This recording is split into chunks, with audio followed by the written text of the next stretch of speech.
Assalamualaikum warahmatullahi wabarakatuh.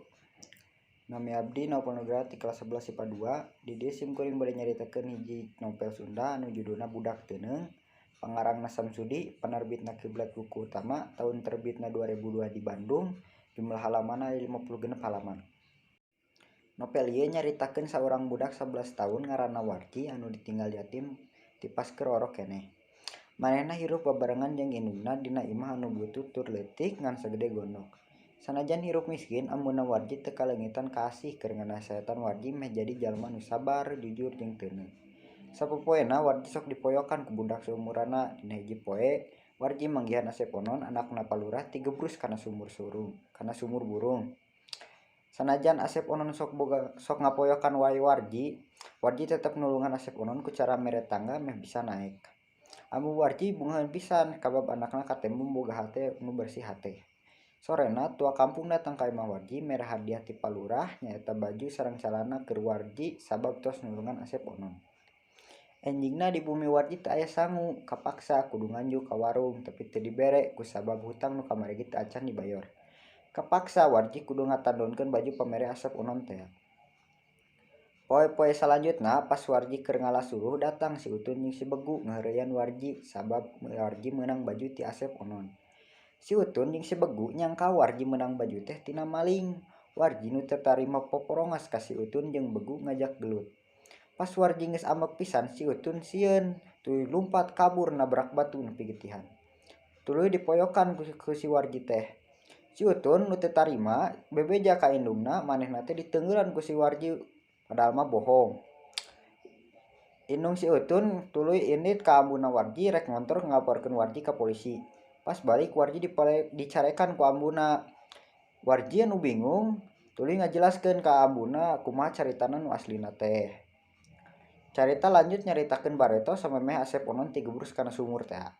Tara pisan baheula mah daek jeung si Warji. Tara pisan daek ulin jeung si Warji. Ari ayeuna mah saenggeus dijait tina balai jadi deudeuh pisan ka si Warji. Unggal balik sakola teh pasti nyamper. Kadang-kadang mah sok kikirim wae kueh atau bumbuahan mah. Dina hiji poe Warji keur nguseup di muara leuwi. Pas Warji keur anteng nguseup jol datang si Utun jeung si Begu. Maneh duana teh langsung ngajuburkeun si Warji kana leuwi. Tuluy manehna kabur. Tapi kakarek Warji babara lengkah jol Asep Onon datang ti dapur awi ngarontok eta dua budak. Tuluy dar gelut eta tilu budak teh silih papuket. Paksa Asep Onon geus ripuh pisan, Warji datang tina jero leuwi ngarontok eta dua budak tuluy didengkek ku manehna. Asep Onon tadi nu geus ripuh korejat deui hudang ngabantuan Warji gelut eta dua budak nepi mentah hampura. Warji tos beres kajadian eta nanya ka Asep Onon bade rek neangan naon ka dirinya teh. Asep ngajelaskeun manehna butuh bantuan panganggunkeun munding bapana Palurah sabab beuh deui nu bisa dipercaya salian ti Warji. Ti poe eta Warji jadi tukang nganggun munding. Kula warga Palurah mikawayah ka Warji sarta Asep Onon tos jadi rencang akrabna. Warji jadi mindeng diajarkeun maca sareng tulis ku Asep Onon. Carita lanjut ngalanyaritakeun si Utun musuhna Warji teh. Ku indungna kacida pisan diogona. Kalakuanna diantep sakareupna tara pisan digetrik. Barang umur nangis nincak akil balik, kalakuan eta budak beuki anggot goreng.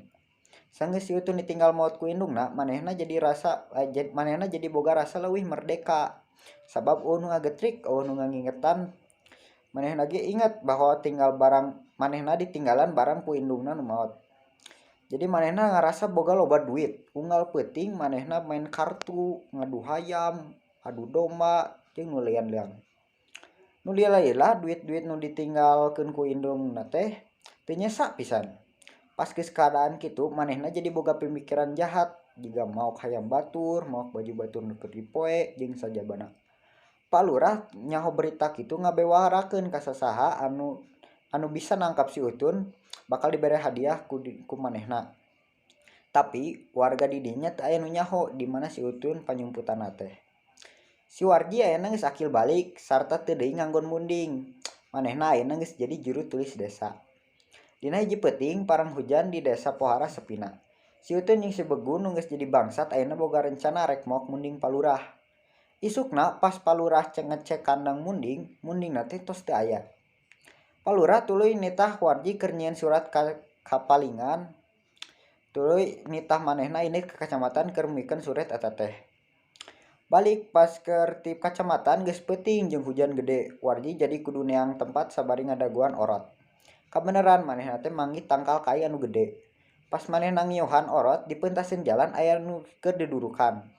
Manehna jancang we ngampeurkeun ka nu dudurukan teh. Efek teh anu keur dudurukan teh si Begu jeung si Utun. Duaan eta teh silih paomong-omong nyangka aya nu ngalicikan pabagean duit hasil maling teh. Keur duaan eta teh gelut nepi si Begu teu bisa udang deui. Beres kitu si Begu dibawa ka si Cai rek dipalitkeun ku si Utun. Tapi saat can dipalitkeun jol datang si Warji ngarontok tuluy ngabarogod leungeun si Utun make beubeurna. Tuluy manehna duaan teh digiring ku si Warji ka kacamatan. Tuluy di sarta jeung bukti-buktina nyaeta duit hasil pamalingan teh. Di desa ambuna Warji jeung Palura hariwang. Si Warji teu balik-balik sapeuting. Karek gerek nitah warga keur neang si Warji, jol datang Warji di kacamatan teh. Warji tuluy nyaritakeun si Utun bahwa nyaritakeun si Utun jeung si Begu teh geus katangkep geus manehna bawa ka kacamatan.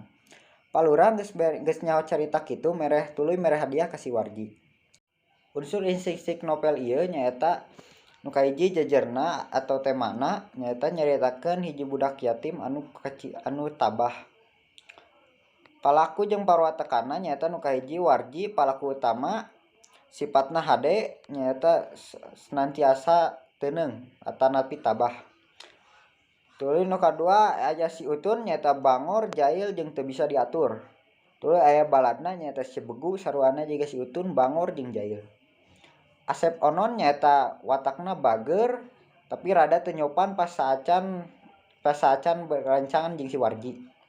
Palura nyaeta watakna wibawa, bager jeung sok nulungan. Indungna Warji nyaeta bager, sabar sareng bijaksana. Galur dina novel ieu nyaeta maju, latar waktuna beurang jeung peutik, latar tempatna desa Babakan Simpang, imah Warji, warung ambuna Utun, imah Palura sarta Muara Awi jeung kacamatan. Puseur sawanganna nyaeta caturan jalma katilu, suasana dina novel ieu aya nu suasana tegang, sedih, haru jeung bahagia. Amanatna nyaeta mun urang boga kakurangan ulah dijadikeun panghalang hirup arurang tapi kudu mampu ngajadikeun eta motivasi arurang hirup. Jeung lamun urang boga kaluwihan ulah dijadikeun kaluwihan eta nu nyasatkeun arurang. Sakian ti abdi. Hapunten bilih seueur kalepatan sareng kakirangan. Wassalamualaikum warahmatullahi wabarakatuh.